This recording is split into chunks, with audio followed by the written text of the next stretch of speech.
तो यहाँ पर देखिए, यहाँ पर WH फैमिली का वर्ड आएगा, फिर डिंट आएगा, फिर सब्जेक्ट आएगा, फिर हैव आएगा, फिर ऑब्जेक्ट आएगा। तुम्हारे पास पैसा क्यों नहीं था? Why didn't you have money? Hello friends, how are you? If you are fine, so I am also fine. And today in this video, I am going to tell about use of had. Use of had guys, use of had का use कैसे, मतलब past में had का use कैसे करते हैं, ये बताने के लिए कि मेरे पास क्या है और क्या नहीं है। लोग बहुत कहते हैं कि मेरे पास कार है, मेरे पास ये है, मेरे पास वो है, बहुत लोग फेंकते हैं। तो उसी को बताने के लिए, इंग्लिश में स्पोकन करने के लिए, बताने के लिए, इंग्लिश में बोलने के लिए हैड का यूज किया जाता है पास्ट में।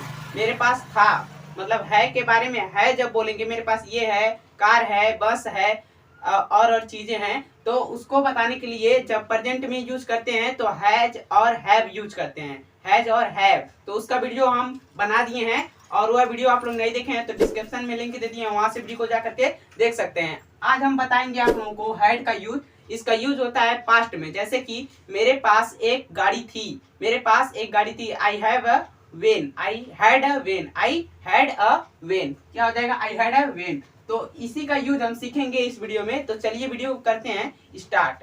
सो फ्रेंड्स, चलिए देखते हैं। यहाँ पर हमने पहचान लिख दिया है, आइडेंटिफिकेशन। पहचान इसका क्या है, जब हम पास्ट में यूज करेंगे तो इसका पहचान क्या होगा। तो सिंपली बोलेंगे मेरे पास गाड़ी था, मेरे पास कैमरा था, मेरे पास मोबाइल था, मेरे पास मार्कर था, इस तरह से बोलेंगे। मेरे पास पेन था, तो इस तरह से बोलते हैं। तो पास था के सेंस में आता है। या फिर मुझे, इस तरह से भी बोलते हैं, मुझे एक गाड़ी थी, तो इस तरह से भी बोलते हैं। पास नहीं आता है सेंटेंस में, तो स्टूडेंट कंफ्यूज हो जाते हैं। पास नहीं आया है तो ये इस कैटेगरी का सेंटेंस नहीं होगा। तो ऐसा नहीं है, सेंस समझना पड़ेगा सेंटेंस का, तब आप लोग ट्रांसलेट कीजिए। सेंस समझ के ट्रांसलेट करेंगे तब ट्रांसलेट कर पाएंगे। हिंदी से इंग्लिश में ट्रांसलेट करेंगे तो आप मिस्टेक कर जाएंगे। तो देखिए यहाँ पर हैड का प्रयोग, हैड का प्रयोग जो है, देखिए हैड का प्रयोग सिंगुलर प्लूरल सभी प्रकार के सब्जेक्ट के साथ होता है। किसी भी तरह का सब्जेक्ट होगा, चाहे सिंगुलर होगा चाहे प्लूरल होगा, सभी प्रकार के सब्जेक्ट के साथ हम हैड का यूज कर सकते हैं। यहाँ पर देखिए, और नेगेटिव सेंटेंसेस बनाते समय डिंट प्लस हैव का यूज करते हैं। जैसे हम आप लोगों को बताए थे, जब हैज और हैव का वीडियो हम आप लोगों को बताए थे, वह डिस्क्रिप्शन में लिंक दे दिए हैं, देख सकते हैं वीडियो को। तो वहां पर हम आपको डू या डज बताए थे। डू या डज बताए थे, क्या बताए थे? डू या डज। तो डू या डज बताए थे निगेटिव बनाते समय। अब इसमें जो होता है पास्ट के लिए यूज हो रहा है ये, तो ये इसमें जो होता है डिंट का यूज होता है, डिड प्लस नॉट का। तो ये डिड और नॉट का कॉन्ट्रैक्शन है, तो डिंट होता है। डिंट से डिडंट नहीं, डिंट पढ़ते हैं। डिंट हैव का प्रयोग किया जाता है। ओके, तो ये होता है। तो चलिए हम आपको बताते हैं स्ट्रक्चर, इसका स्ट्रक्चर किस तरह से होता है। तो चलिए आप लोगों को स्ट्रक्चर्स बताते हैं। So friends, let's see structure. चलिए स्ट्रक्चर्स को देखते हैं। तो यहाँ पर अफर्मेटिव सेंटेंसेस का जो अफर्मेटिव सेंटेंस का जो स्ट्रक्चर है, सब्जेक्ट हैड प्लस ऑब्जेक्ट। क्या है?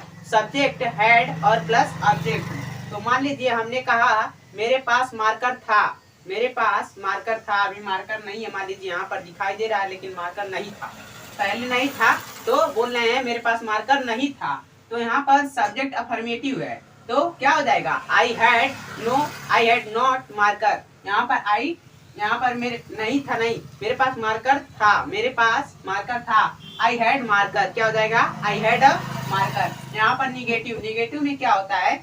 मेरे पास मार्कर नहीं था। I didn't have a marker, I didn't have a marker. यहाँ पर देखिए, जब डिडंट यूज करेंगे आप, डिड और प्लस नॉट को यूज करेंगे तो डिडंट बोलेंगे। और यहाँ पर डिडंट मतलब यूज करने के बाद आप हैड नहीं यूज करेंगे, हैव को यूज करेंगे। क्या यूज करेंगे? हैव को। चाहे सिंगुलर सब्जेक्ट आएगा चाहे प्लूरल सब्जेक्ट आएगा, दोनों के साथ। ये नहीं कि यहाँ पर हैड यूज किए और सिंगुलर सब्जेक्ट आए तो यहाँ पर हैज यूज कर दिए, तो ऐसा नहीं है। मेरे पास मार्कर नहीं था, I didn't have a marker. तो यहाँ पर देखिए, यहाँ पर इंट्रोगेटिव, इंट्रोगेटिव में प्रश्नवाचक क्या से स्टार्ट होता है वाक्य। तो यहाँ पर did plus subject plus have plus object. तो क्या हो जाएगा इसका एग्जांपल? क्या तुम्हारे पास समय था? क्या तुम्हारे पास समय था? Did you have time? Did you have time? तो यहाँ पर इंट्रोगेटिव प्लस निगेटिव में है didn't plus subject plus have plus object. क्या तुम्हारे पास समय नहीं था? क्या तुम्हारे पास समय नहीं था? Didn't you have, didn't you have time, didn't you have time, इस तरह से होगा। तो यहाँ पर WH फैमिली का जो वाक्य है, WH family, WH word use होता है। तो यहाँ पर देखिए WH plus did plus subject plus have plus object. यहाँ पर WH फैमिली का जो वर्ड आएगा, फिर डिड, फिर प्लस सब्जेक्ट आएगा, फिर ऑब्जेक्ट आएगा, फिर हैव आएगा, फिर ऑब्जेक्ट आएगा। क्या हो जाएगा? इसका एग्जांपल देखिए, तुम्हारे पास समय क्यों था, तुम्हारे पास समय क्यों था, या फिर इस तरह से बोल सकते हैं, तुम्हारे पास पैसा क्यों था, तुम्हारे पास पैसा क्यों था। Why did you have money, why did you have money. तुम्हारे इसका देखिए, यहाँ पर WH फैमिली में भी निगेटिव आता है, जैसे तुम्हारे पास पैसा क्यों नहीं था, इस तरह से लोग बोलते हैं इसको अक्सर। तो यहाँ पर देखिए, यहाँ पर WH फैमिली का वर्ड आएगा, फिर डिडंट आएगा, फिर सब्जेक्ट आएगा, फिर हैव आएगा, फिर ऑब्जेक्ट आएगा। तुम्हारे पास पैसा क्यों नहीं था, Y didn't you have money, Y didn't you have money, और नहीं लगेगा। यहाँ पर ये टाइम जो है अनकाउंटेबल है, अनकाउंटेबल जो वर्ड होता है, अनकाउंटेबल वर्ड होता है, उसके आगे आर्टिकल नहीं यूज किया जाता है, तो टाइम के आगे आर्टिकल नहीं यूज होगा। Y didn't you have time, तुम्हारे पास समय क्यों नहीं था। तो सो गाइज, आई होप कि आप लोगों को यह वीडियो पसंद आया होगा। यदि पसंद आया होगा तो कमेंट करके जरूर बताइएगा वीडियो में कौन सा पार्ट आप लोगों को वीडियो का अच्छा लगा। और चलिए हम आपको बताते हैं कि आप लोग प्रैक्टिस शीट कहाँ से पाएंगे, और कुछ एग्जाम्पल भी देते हैं, यहाँ पर लिख करके बताते हैं कि किस तरह से ट्रांसलेट होगा। तो फ्रेंड्स चलिए देखते हैं, कुछ एग्जाम्पल यहाँ पर लिए हैं, तो चलिए आपको बताते हैं कैसे ट्रांसलेट होगा।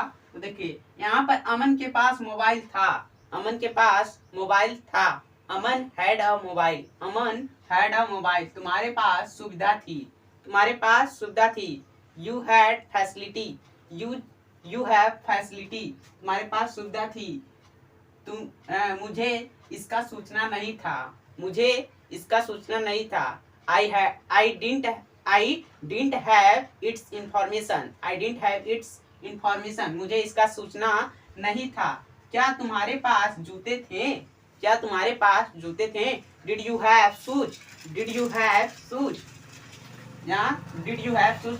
तुम्हारे पास कितनी कलम थी, तुम्हारे पास कितनी कलम थी। अब देखिए, कितनी के लिए दो वर्ड यूज होता है, एक हाउ मेनी होता है, एक हाउ मच होता है। ये हम आपको WH फैमिली का जब वर्ड बताएंगे तो आपको बताएंगे। एक हाउ मेनी होता है, एक हाउ मच होता है। तो जो हाउ मच होता है वो अनकाउंटेबल चीजों के लिए यूज होता है, जैसे मिल्क होता है, वाटर होता है, तो इन सभी चीजों के लिए हाउ मच यूज होता है, कितना के लिए। और जब काउंटेबल चीजें होती हैं, जैसे यहाँ पर पेन है, तो पेन, ये कलम जो है काउंटेबल है, तो यहाँ पर हाउ मेनी यूज होगा, हाउ मेनी। तो यहाँ पर तुम्हारे पास कितनी कलम थी, तो यानी कि how many pens did you have, how many pens did you have. तो इस तरह से ट्रांसलेट होगा गाइस। तो चलिए आपको बताते हैं कि आप लोग प्रैक्टिस शीट कहाँ से पाएंगे।